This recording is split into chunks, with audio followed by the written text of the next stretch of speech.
چاہے جو چیزیں بھی بند ہو جائیں لیکن جی رہے ہیں. اور آج میں تو یہ محسوس کرتا ہوں ایسے جی رہے ہیں جیسے 32 دانتوں کے بیچ میں زبان جیتی ہے. سب دانت نوکیلے ہیں, زبان بہت نرم ہے لیکن دبتی کسی سے نہیں ہے.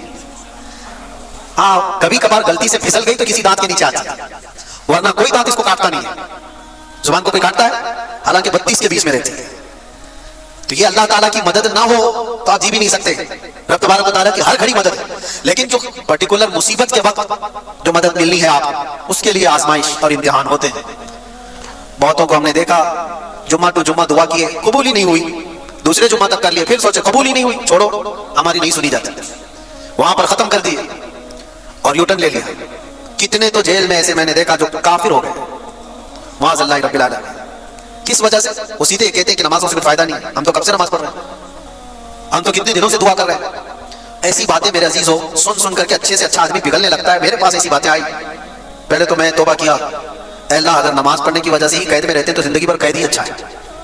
جیسے لوگ وہ کہہ رہے تھے دعا کرنے سے دعا قبول نہیں ہوتی, لیکن تھوڑے دنوں کے بعد دماغ میں یہ بات آنے لگتی ہے کہ کیا حقیقت میں دعا نہیں قبول ہوتی؟ ہماری بھی نہیں ہو رہی ہے, اور ہماری تو چھوڑو, ہمارے لیے پورے ہر خطہ ہر علاقہ دعا میں مشغول ہے. بچے سے لے کر جوان تک, جوان سے بوڑھے, عورتیں, سارے لوگ, مسجد کے امام, خطیب, مدارس کے علماء سب دعاؤں میں ہیں. پھر دماغ میں یہ بات آئے کہ کیا دعائیں قبول نہیں ہوتی؟ یہ شیطانی وسوسہ ہے. میرے عزیزو امتحان کی جو گھڑی ہوتی ہے وہ بہت ڈیفرنٹ ہے, بہت الگ ہے. امتحان کی گھڑی کے لیے لکھا جا چکا ہوتا ہے یہاں سے یہاں تک تمہیں سفر کرنا ہے تو کرنا ہی ہے. السلام علیکم دوستو, تو کیسے ہیں آپ سبھی لوگ؟ امید ہے آپ لوگ ضرور اچھے سے ہوں گے اور خیریت سے ہوں گے.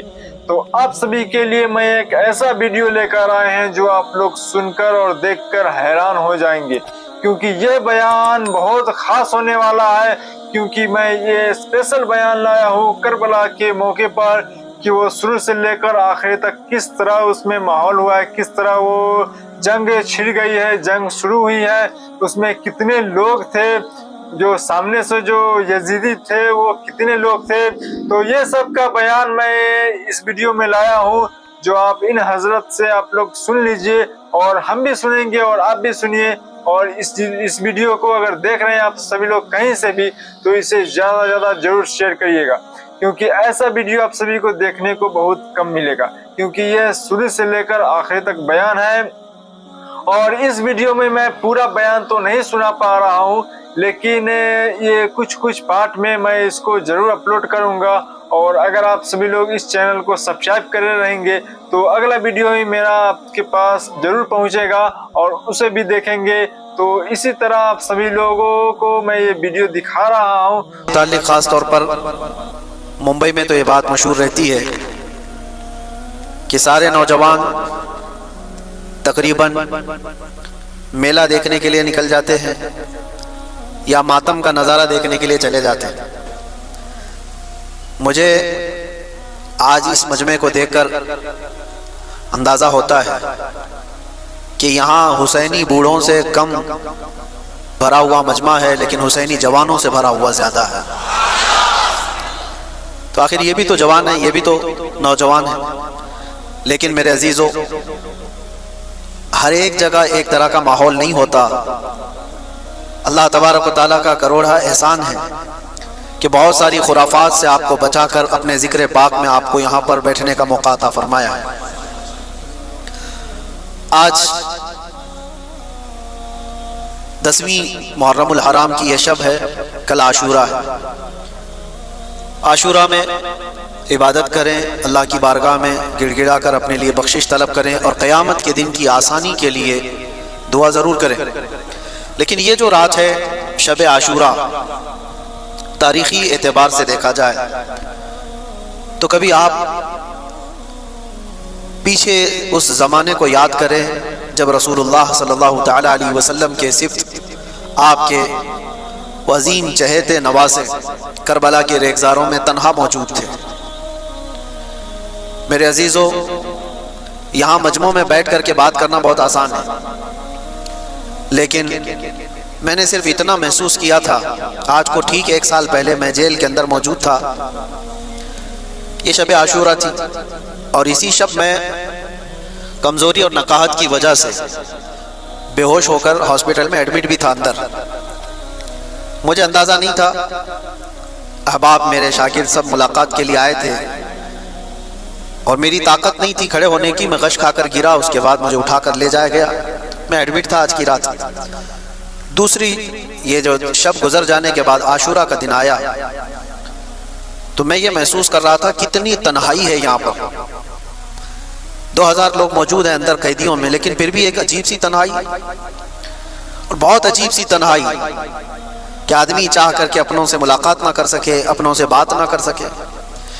تو میں یہ سوچتا ہوں کہ قید کا ایک دن اتنا بھاری لگتا تھا جو تنہائی محسوس ہوتی تھی، اور ہم 2000 لوگوں کے بیچ میں موجود تھے۔ ایسا نہیں کہ سارے ہمارے مخالف وہاں تھے، اکثر لوگ چاہنے والے بھی تھے، لیکن وہ منظر کیسا ہوگا جو 22,000 کے لشکر میں تنہا رسول اللہ کا لاڈلا تھا۔ اندازہ تو کرو وہ تنہائی کیسی ہوگی، جہاں پر ہر طرف انسانوں کا شور ہو اور دشمنی پر اترے ہوئے وہ ایسی جماعت جن کو کوئی نسبت سمجھ میں نہ آتی، ایسوں کے درمیان ایک رات گزارنا کتنا مشکل وقت ہوتا ہے۔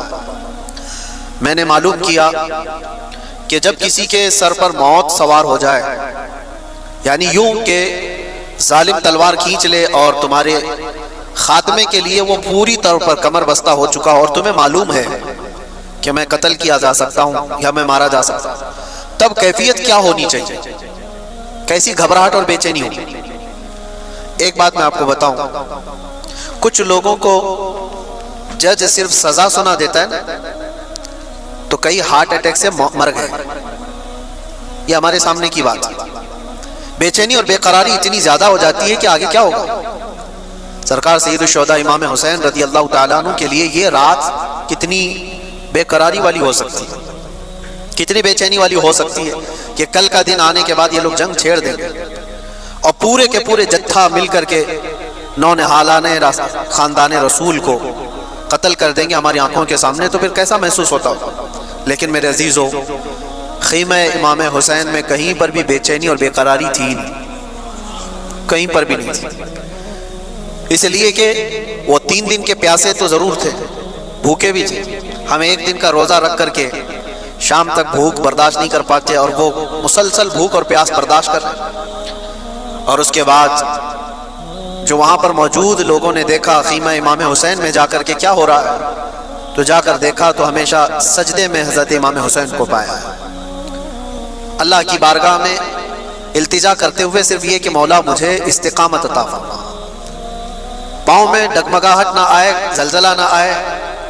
اچھے لوگ پھسل جاتے ہیں ایسے امتحانوں کے موقع پر، امام حسین یہ دعا کر رہے تھے کہ رب تعالیٰ مجھے استقامت عطا فرما، مجھے صبر دے دے اور جمے رہنے کی طاقت دے دے۔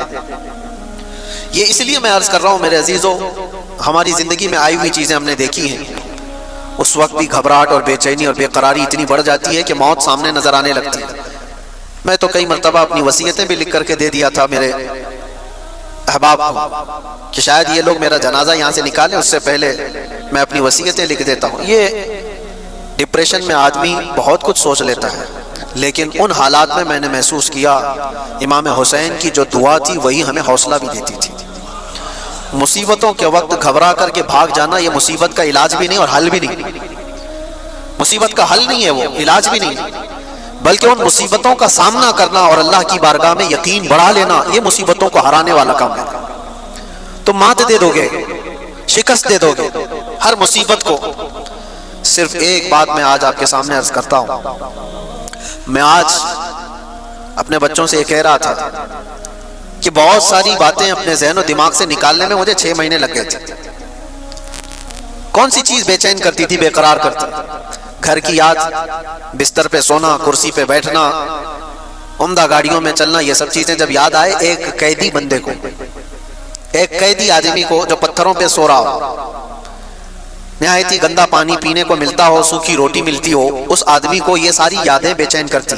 میرا گھر کیسا تھا، میری گاڑی کیسی تھی، میرے دوست کیسے تھے، میرے چاہنے والے، یہ سب خیالات جو اسے بے چین کرتے۔ دھیرے دھیرے ایک چیز کو دماغ سے نکالنا شروع کی، نہیں سب دنیا ہے، گھر بھی دنیا ہے، گاڑی بنگلہ یہ ساری چیزیں یہ دنیا ہے، دوست و احباب یہ بھی دنیا ہے، سب کی چیزوں کو ذہن سے نکالتے نکالتے اب کسی کی یاد نہ آنے پائے تاکہ تڑپ اور بے چینی نہ آئے. سب نکالنا بہت مشکل رہتا ہے لیکن کچھ ریہرسل کے بعد نکال لیے, سب نکال. آخری چیز باقی رہ جاتی ہے اولاد کی محبت. بچوں کی محبت جلدی ذہن سے جاتی نہیں ہے. میں اپنا تجربہ آپ کے سامنے عرض کر رہا ہوں. 6 مہینے گزر گئے جب کبھی چھوٹے سے بچے میرے اپنے ملاقات کے لیے جالیوں کے باہر آ جائیں تو تڑپ اور بے چینی عجیب سی ہوتی تھی. ہم چھو بھی نہیں سکتے انہیں, اور ان کے آنسوں کے نکلتے ہوئے قطرے ہمیں اور بے چین کرتے.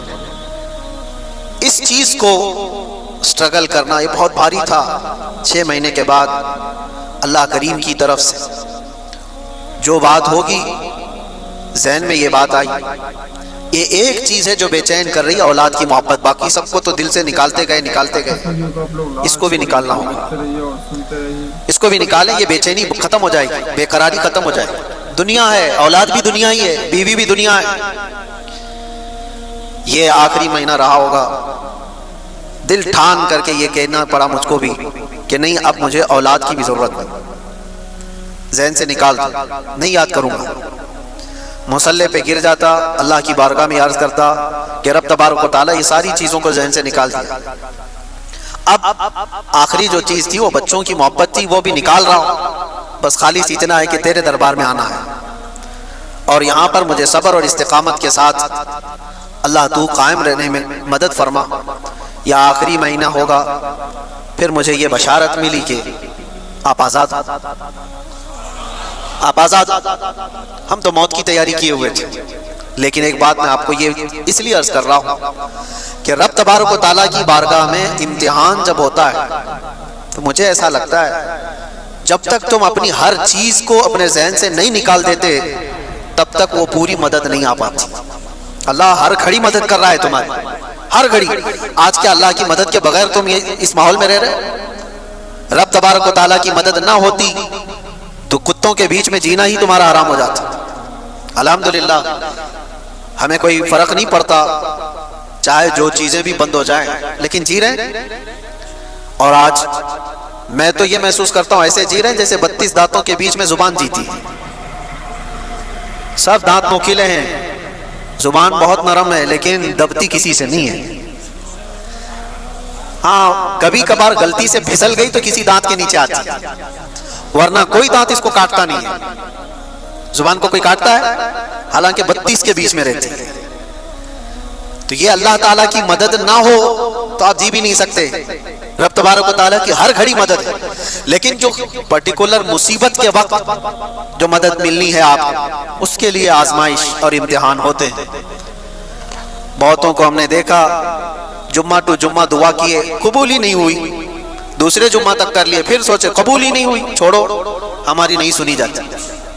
وہاں پر ختم کر دیے اور یو ٹرن لے لیا. کتنے تو جیل میں ایسے میں نے دیکھا جو کافر ہو گئے معاذ اللہ رب العالمین.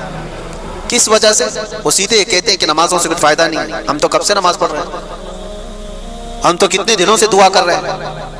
ایسی باتیں میرے عزیزو سن سن کر کے اچھے سے اچھا آدمی پگھلنے لگتا ہے. میرے پاس ایسی باتیں آئی, پہلے تو میں توبہ کیا, اے اللہ اگر نماز پڑھنے کی وجہ سے ہی قید میں رہتے ہیں تو زندگی بھر قید ہی اچھا ہے. جیسے لوگ وہاں کہہ رہے تھے دعا کرنے سے دعا قبول نہیں ہوتی, لیکن تھوڑے دنوں کے بعد دماغ میں یہ بات آنے لگتی ہے کہ کیا حقیقت میں دعا نہیں قبول ہوتی؟ ہماری بھی نہیں ہو رہی ہے, اور ہماری تو چھوڑو, ہمارے لیے پورے ہر خطہ ہر علاقہ دعا میں مشغول ہے. بچے سے لے کر جوان تک, جوان سے بوڑھے, عورتیں, سارے لوگ, مسجد کے امام, خطیب, مدارس کے علماء سب دعاؤں میں ہیں.